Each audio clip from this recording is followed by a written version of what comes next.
Ini ayat yang terkenal Bapak Ibu.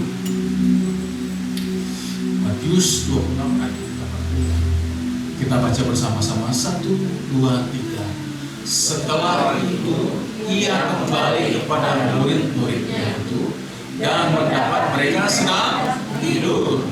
Dan ia berkata kepada Petrus, tidakkah kamu sanggup berjaga-jaga 1 jam dengan aku? Ini ayat ini kan sering kita dengar Ibu Saudara. Sudah hafal di luar kepala. Tidak sanggupkah engkau berjaga-jaga dengan aku 1 jam saja?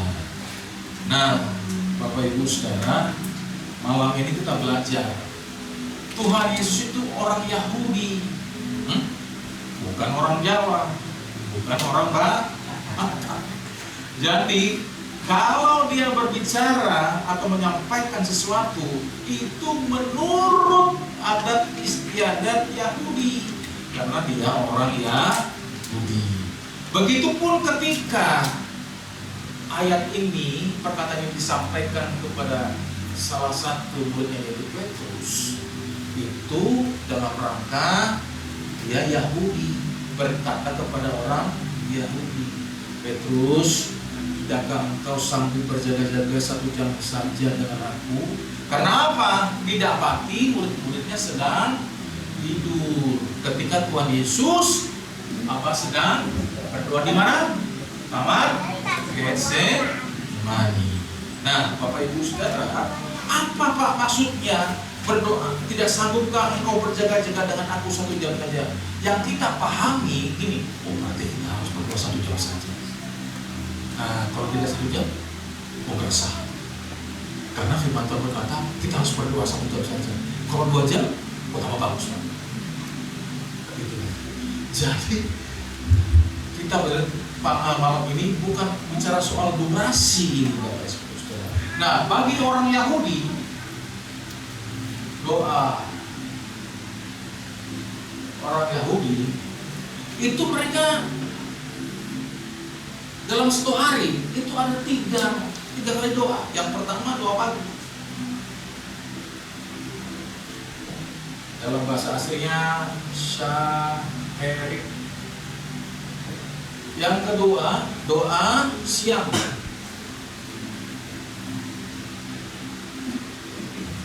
bahasa aslinya itu minha. Yang ketiga doa malam, atau bahasa aslinya musaf. Bapak Ibu Saudara, perhatikan ya, orang Yahudi itu doanya 3 kali sehari seperti minum obat. Pertanyaan saya, kita doanya sehari berapa kali Bapak Ibu Saudara? Syukur-syukur 1 kali sehari. Itu syukur-syukur Pak. Yahudi 3 kali seharinya. Nah, ketika Tuhan Yesus berkata tadi, Petrus, tidak sanggupkah engkau berjaga-jaga dengan aku 1 jam saja? Padahal kebiasaan orang Yahudi doanya 3 kali dalam sehari. Mengapa Tuhan Yesus ngomong lagi ke Petrus ini? Kamu sanggupkah engkau berjaga-jaga dengan 1 jam saja dengan aku? Padahal kebiasaan orang Yahudi ini, Bapak Ibu Saudara, ini merupakan kebiasaan orang Yahudi. Jadi orang Yahudi kalau tanya doa, lulus, doa pagi, doa siang, doa malam. Ya. Bukan berarti begini, berarti kan kita kan bukan orang Yahudi Pak. Nah, terus ya kita nggak usah berdoa kalau gitu Pak. Nggak juga begitu, Bapak Ibu Saudara. Ya. Firman malam ini harus kita menangkap esensi apa yang ingin Tuhan Yesus sampaikan kepada kita semua malam ini, Bapak Ibu Saudara. Nah, maksud Tuhan Yesus tidak sanggupkah engkau berjaga-jaga dengan aku 1 jam saja? Begini. Ini merupakan teguran Tuhan Yesus kepada murid termasuk kita. Tidakkah kita menggunakan waktu yang tidak begitu lama untuk membangun sebuah hubungan? Jadi, ya seperti ini, Petrus atau kita semua. Aku tahu kau sudah lakukan ini. Sudah aku tahu. Tetapi yang aku minta 1 jam saja untuk engkau membangun hubungan dengan aku, kata Tuhan. Di semua aktivitasmu, aku minta 1 jam saja kepadamu untuk engkau mempunyai hubungan dengan aku. 1 jam saja, Pak. Tuh. Nah, banyak orang berdoa sebagai rutinitas. Rutinitas. Kebiasaan saja. Nah, itu yang dilakukan oleh orang Yahudi. Melakukan aktivitas kebiasaan 3 kali dalam sehari berdoa. Tetapi di doa ini hanya rutinitas dan kebiasaan saja, tidak mempunyai hubungan secara khusus dengan Tuhan. Makanya seperti begini, 1 jam saja, Petrus, untuk engkau mempunyai hubungan intim dengan aku. 1 jam saja di seluruh kebiasaan dan rutinitas. Itu maksudnya Bapak Ibu Saudara. Nah, kalau Yesus berkata sekarang kepada kita, Ibu Lea, di seluruh aktivitas hidupmu yang 24 jam itu, aku minta 1 jam saja untuk kau berikan kepadaku, untuk kau membangun hubungan dengan aku. 24 jam, Bapak Ibu Saudara. Waktu saya dengan Bapak Ibu kan sama, ya, 24 jam. Tetapi Bapak Ibu Saudara, kita kadang-kadang nggak bisa memberikan waktu khusus, waktu spesial untuk ketemu dengan Tuhan, membangun hubungan itu. Nggak bisa, Bapak Ibu Saudara. Ya. Untuk kita duduk datang di Tuhan, susah juga kita, Bapak Ibu Saudara. Coba kita ini. Nah, yang Tuhan inginkan Bapak Ibu Saudara itu berikan waktumu di 24 jam itu, nah, untuk datang kepadaku, bangun hubungan intim dengan aku, nah. Amin, Bapak Ibu Saudara. Nah, malam ini kita berkumpul, kita diingatkan kembali, Bapak Ibu Saudara, kasih waktu yang berkualitas itu kepada Tuhan untuk membangun hubungan yang khusus, yang intim dengan Tuhan, Bapak Ibu Saudara. Bukan sebagai rutinitas, kebiasaan, bukan, Bapak Ibu. Sebagai ini, hubungan antara bapak dengan anak, intim dia. Antara hubungan suami dan istri, intim dia, Bapak Ibu Saudara. Belajar memberikan waktu itu, mengorbankan waktu itu dengan Tuhan. Itu sih yang dia minta. Jadi orang ya yang melakukan hal-hal yang rutinitas,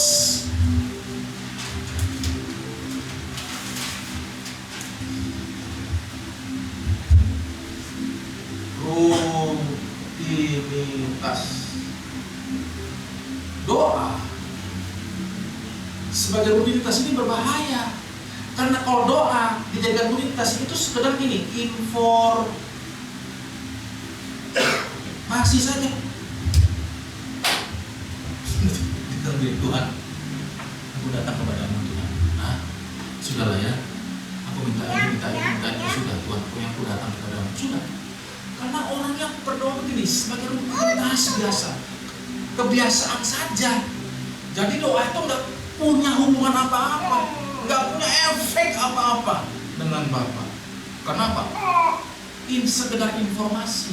Tetapi doa yang mempunyai hubungan yang intim dengan Bapa harusnya ini menjadi transformasi. Doa yang mengubah hidup orang itu, doa yang memperbarui hidup orang itu. Itu yang benar. Bukan informasi kepada Bapa, bukan. Semakin dekat intim kita dengan Bapa, punya hubungan yang intim dengan Bapa, yang khusus dengan Bapa, haruslah ada transformasi hidup, transformasi kebiasaan atau karakter yang buruk menjadi baik. Harus ada. Kalau kita katakan sering berdoa tetapi dalam kehidupan kita pribadi pas pribadi. Doamu masih di sini, Pak. Informasi saja, nggak punya efek apa-apa. Amin, saudara. Nggak punya keintiman, nggak punya kedalaman. Hanya di sini akal budi. Doa itu nggak cukup akal budi, Bapak Ibu Saudara, punya kedalaman, keintiman.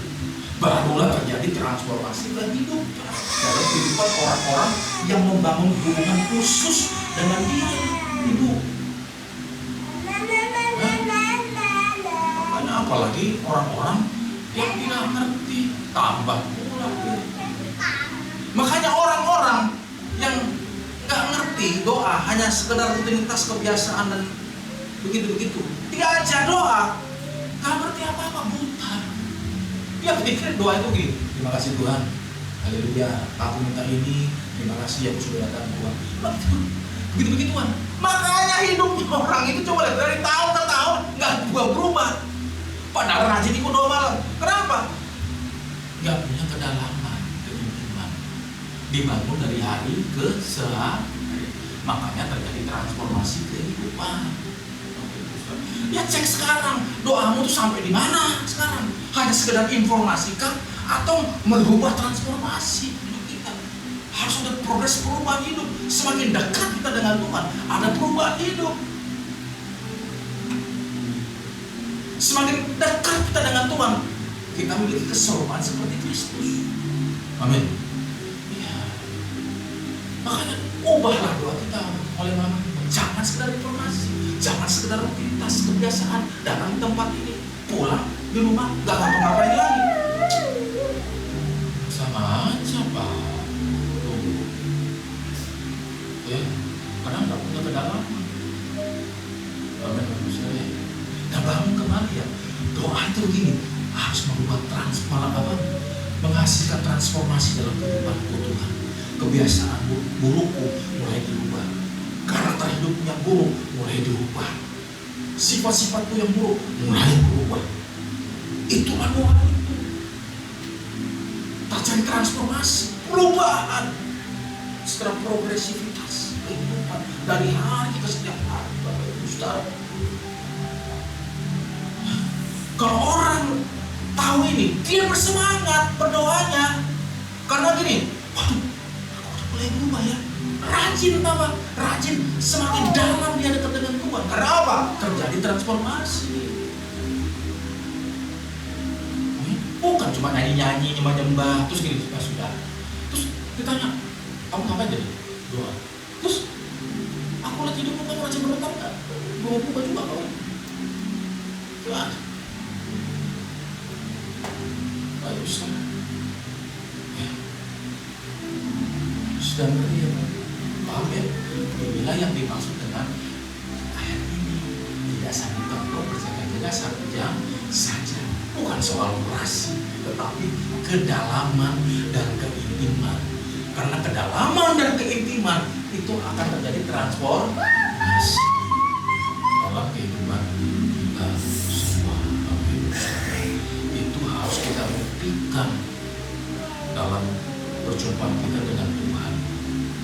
Orang yang suka berdoa akan dibuktikan dengan buah kehidupannya. Orang yang semakin dekat ke dalam intim dengan Tuhan, makin dalam. Yang tadinya suka marah, belajar menjadi lebih sabar. Kalau ada orang yang dulunya ini dikit-dikit marah, terus doa tambah marah, ngapain aja bro? Yang tadinya dikit-dikit ngomongin orang, jelekin orang, ikut rajin berdoa, tambah gosipnya tambah kencang. Doa sama siapa ini orang-orang ini? Hah? Doa di mana Bu? Basilia lagi. Bikin malu. Lebih baik Bapak Ibu mau doa di sini dah. Cari tempat yang lain saja. Bikin malu aja. Hah? Kenapa? Jangan sampai begitu. Oh, cuma Basilia? Iya. Rajin berdoa rajin. Nggak ada kami lihat ini kehidupan hidup kalian. Sayang Pak. Jemaat yang ada di sini harus Pak berubah. Semakin kita rajin berdoa, semakin berubah hidup kita. Amin Bapak Saudara. Karena kita punya kedalaman dan keintiman dengan Tuhan. Ya Bapak Ibu ya. Nah dulu kan saya ini kan suka marah. Kalau marah itu nggak tanggung-tanggung. Ya, Saudara. Ngamuk. Kalau ngamuk itu bukan kata-kata bagus lagi, keluar kata-kata kotor, binatang, sama istri sama anak saya. Oh, dari pelayanan Pak, rajin pelayanan. Ibadah bilang, haleluya. Tapi kalau di rumah, ngamuk kan. Coba tuh Pak, ini bagaimana? Pelayanan itu nggak perlu membuktikan bahwa orang ini mengalami transformasi dalam kehidupan. Belum tentu. Orang-orang di mimbar itu kadang-kadang pencitraan. Ya. Jadi Bapak Ibu Saudara kalau ketemu orang di mimbar itu luar biasa. Maksudnya? Sebentar dulu. Dia di situ. Sekudus. Lihatlah buah kehidupannya. Bukan di gereja, tapi di luar, di rumah, di kantor, di kampusnya, di sekolahnya, di lingkungannya. Lihat hidupnya. Bapak Ibu Saudara, itu apakah dia membuktikan memang orang ini mengalami perubahan hidup? Nah, Bapak Ibu Saudara, saya sebagai tempat ini, ayo mengajak kita semua, ya, jangan kita rajin berdoa, tetapi tidak mengalami kedalaman dan keintiman. Itu harus dibangun dari hari ke hari, Pak. Terus, Pak, terus. Nah, kadang-kadang kita berdoa kan begitu, seperti begini. Kok biasa aja Tuhan ya? Gak ada rasa-rasa merinding-merinding. Loh, kalau merinding kamu, Bapak Ibu Saudara, malam-malam pergi ke kuburan. Pasti merinding lah di situ. Dulu saya ikut pencaksilat Bapak Ibu Saudara kan.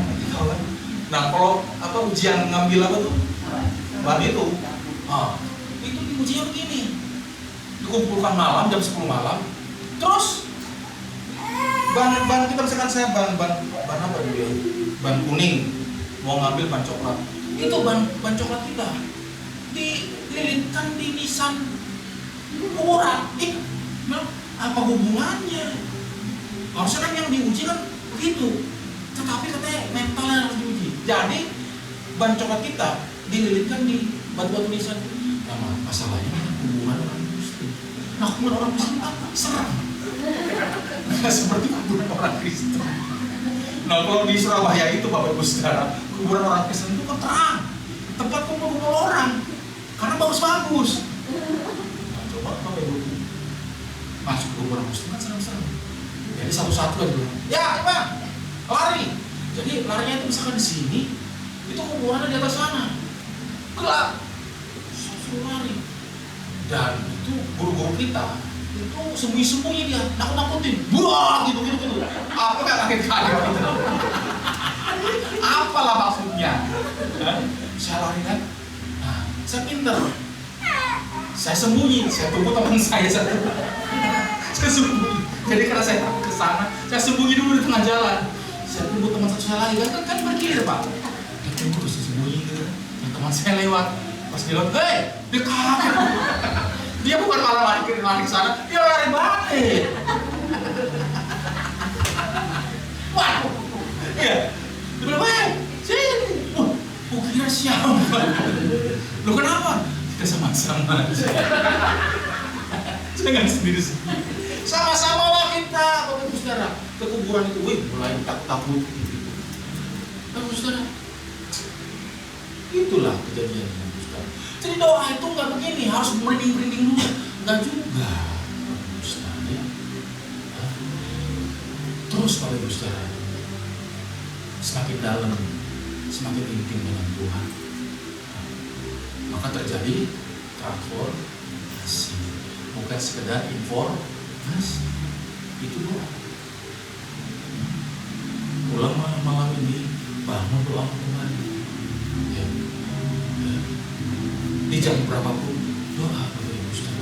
Punya keintiman, punya kedalaman dengan Tuhan. Amin ya Bapak Ibu Saudara ya.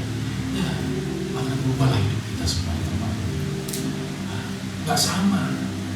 Jadi jemaat Kasih di tempat ini punya identitas yang jelas. Ya Pak ya. Ya Pak, saya ya nggak apa-apa. Ibu belum datang kan? Bermasalah. Malah harusnya Bapak semakin menunjukkan buah-buah perubahan. Jadi ketika orang ini, sama aja paling gereja itu, nggak sama, nggak. Dari mana? Tunjukkan dengan buah perubahan kehidupan kita. Jadi orang bisa, oh iya, benar kamu, betul gereja untuk ajarannya. Bapak Ibu Saudara, ayo kamu Saudara, kita jangan terlena ketika kita masuk dalam pelayanan. Jangan ya. Sekarang Pak, bagus, Radit. Ternyata kemarin itu mati mic-nya, makanya suaranya nggak kedengaran. Belum kenapa begini? Begini mungkin dia. Tapi Pak, suaranya Radit itu. Rupanya belum di. Mungkin saking apa kali ya, semangatnya kan jadi lupa dia beginikan. Kayak ada ada suaranya pindah.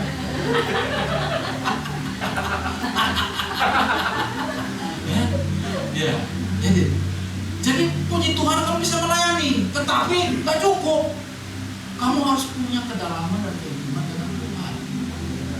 Karena pelayanan ini nggak bisa merubah hidupmu. Nggak. Berubah untuk menjadi pencitraan, iya bisa. Tapi untuk merubah karakter itu nggak bisa. Hanya ketika engkau bertemu dengan Tuhan secara dalam khusus, maka transformasi kehidupan bisa terjadi dalam hidupmu. Ya Bu ya, kasih tahu saya Bu, kalau kita berdoa Bu. Berdoa. Ya Yefta, jangan banyak main game terus. Doa Pak, berapa nih? 5 menit puji Tuhan. Gamenya 5 jam. Apa? 5 jam game berdoanya 5 menit? Jangan dong. Ya, gamenya dikurangin. Ya. Doanya jam-jam doanya diperbanyak, ditingkatkan. Ya, Bapak Saudara. Paham ya Bapak Saudara ya? Ini yang kita bahas itu maksudnya ya. Jadi kalau ditanya orang apa sih maksudnya ketika Tuhan Yesus berdoa 1 jam saja, Pak jelaskan itu. Begini Pak, dulu saya jelaskan dulu begini. Pintar kali kau ya, dari mana gerejamu? Simpelnya iyalah ya toh. Iya. Biar kita cerdas Pak, paham, mengerti, dan gak cukup melakukannya dalam kehidupan pribadi pas selalu berjuang ya Bapak Ibu Saudara ya. Tuhan Yesus memberkati kita semua. Amin. Mari kita balik bersama.